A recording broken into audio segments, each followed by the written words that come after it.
Picture this, a large rear-wheel drive saloon with a 4.9-meter long body and 2.9-meter wheelbase, and has a standard fastback design, frameless soft-close doors, a huge head-up display, nice seat massage, and a 15.4-inch screen. Take a wild guess at its price in China. Pause the video and put your answer in the pinned comment, and now wait. No, you're wrong. It's less than 25 grand.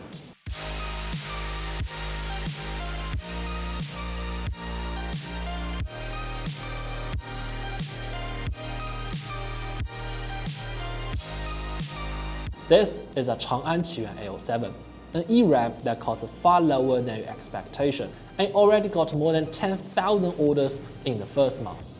You see, just a few years ago, the mid-size saloon market in China was dominated by joint venture cars, with Toyota Camry, Honda Accord, Nissan Tiana, and Volkswagen Passat holding the top spot in sales. However, during this electrification, Chinese P-Hive and E-Rev are gradually replacing them, and this car is one of the latest. So in this video, let's see how capable this car can be and how competitive the Chinese electric saloon market has become. I'm Harris, you're watching Mad EV.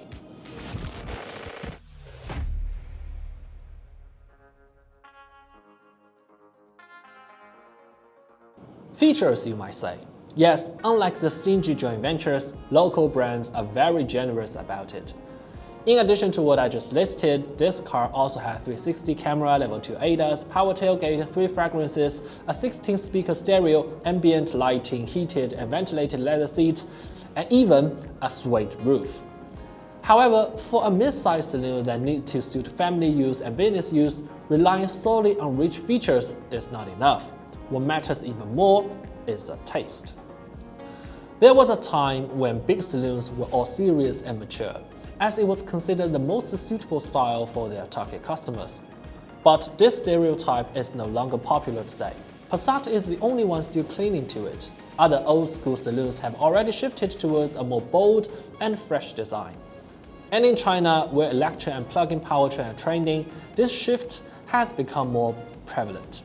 The A07 is a prime example. It has a sleek front end, curvy body, frameless doors, panoramic sunroof, futuristic lights, and a standard fastback. On a family saloon like this, I'm surprised to find these avant-garde or even somewhat radical design elements.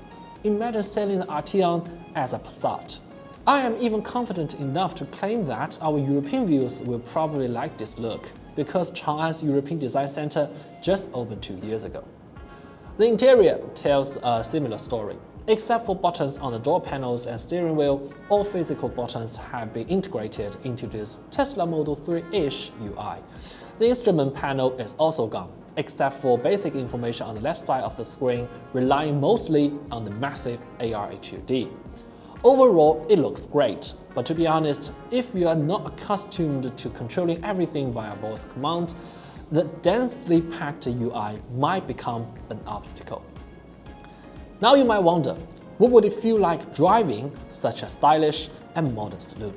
No, you're wrong again. It might be a surprise to you that this is actually a very comfortably tuned car. Despite being a pure electric rear-wheel drive saloon, the throttle response does not feel too sensitive. It's actually really smooth, just like a 4.2-liter naturally aspirated engine. Although it has a regen, the brake feels very refined and easy to control. It even provides a soft stop to further enhance the comfort. Despite the relatively low slump posture, the suspension clearly has enough travel to handle roll undulations. Additionally, the high-profile tires can also absorb more vibrations. Thinking of how terrible the transmission was in early Chinese cars, I have to say that electrification does make building a comfy car much easier. Apart from making the car comfortable and smooth, electrification has also contributed to the overall quality. The large battery pack makes the chassis more stable, the electric motor makes the cabin quieter, and the range extender allows the car to have a maximum range of over 1,000 kilometers. All of this for less than 25 grand. Sounds too good to be true, doesn't it? Is there a catch? We used to think making EV on an ICE car platform a bad idea, because if you are making EV, it should be built from scratch. centered around the battery pack. However, for saloons, there are actually advantages to converting from fuel to electric, especially in terms of layout and economics.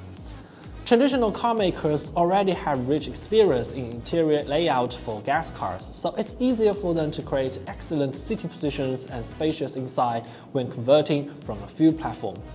However, for native EVs with inherent spatial limitation, achieving this is not as easy, and this car happens to be one of them.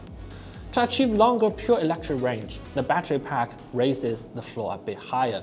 To achieve a lower drag of 0.22, the roofline has to be lowered.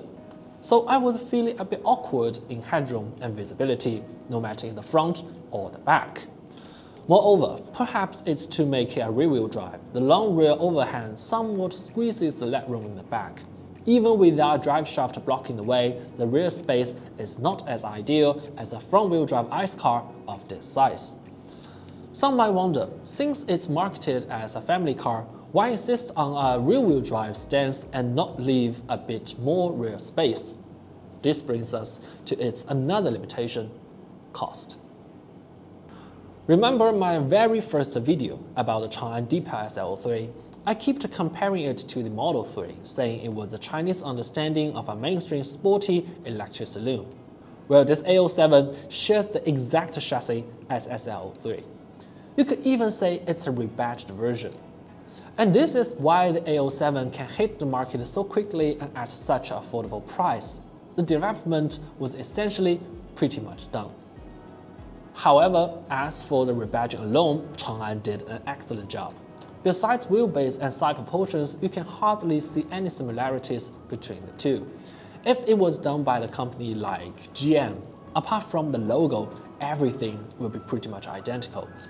So by sharing the chassis, it saves a lot of cost, and there's more. At first glance, the design, features, and materials are all excellent. But upon closer inspection, you will find some hard plastic in areas that are not frequently touched. Additionally, when it picks up the speed, the vibrations from the range extender and suspension are a bit noticeable, especially through the steering wheel. It feels very different when the range extender is on and off. But in the all-electric version, this issue doesn't exist, and the one with theoretical range of 500 km is only $1,400 more expensive.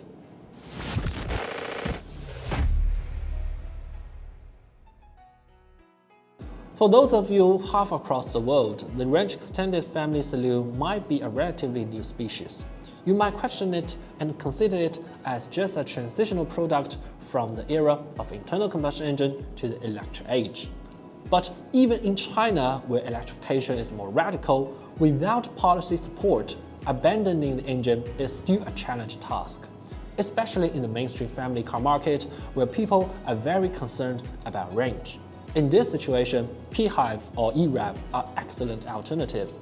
You won't have range anxiety and you can keep most of your ICE car habits. Meanwhile, the electric features can give the owners a glimpse into the electrified driving experience.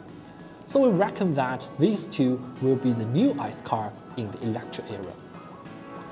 This is spreading like Wi-Fi in China, and as more European car manufacturers collaborate with Chinese counterparts, it's not far-fetched to imagine this scenario occurring to the European and American market as well.